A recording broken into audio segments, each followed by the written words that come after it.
Scott Gragson is scheduled to be sentenced tomorrow. He killed a young mother and injured other passengers while driving under the influence in the exclusive Ridges neighborhood last year. Brian? Our 8 News Now I-team has been following this case closely. Vanessa Murphy has a bit more on Gragson's legal strategy described in newer court documents. Scott Gragson's attorneys say he should be judged by his entire life, not just the single day of May 30th, 2019, when he sped from a guard gate at the Ridges in Summerlin and crashed. Mother of 3, Melissa Newton, was killed.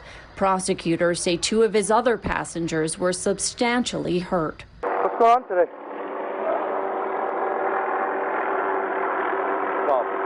Huh? What's the big problem? What's the big problem?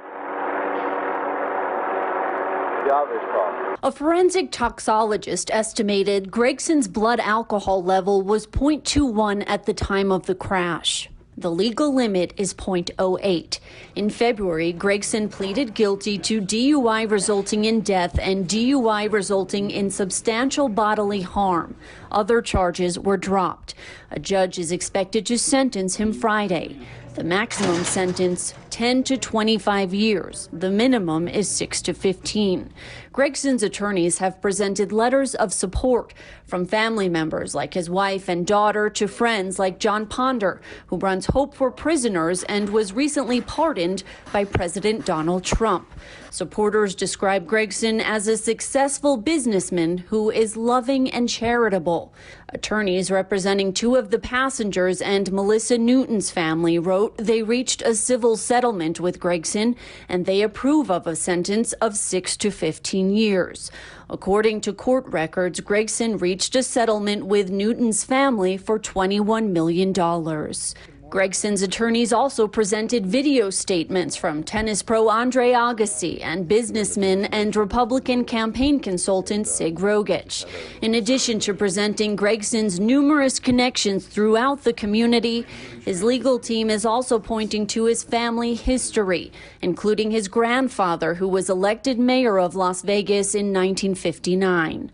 Court records also reveal Gragson's participation in Alcoholics Anonymous and that he went to an exclusive and high-end treatment center in Sundance, Utah. According to its website, it's complete with horse arenas, gardens, and more. Now, Gragson will likely be headed to prison.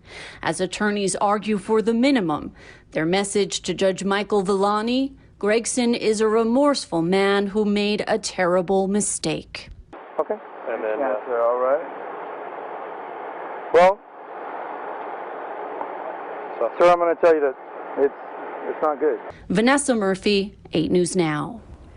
Scott Gragson's attorneys, David Chesnoff and Richard Schoenfeld, sent the I-team a statement today. Mr. Gragson has accepted full responsibility for his actions and is deeply remorseful. He has spent the time since the accident continuing with his charitable endeavors and educating others about the consequences of his actions and expects a fair sentencing hearing tomorrow.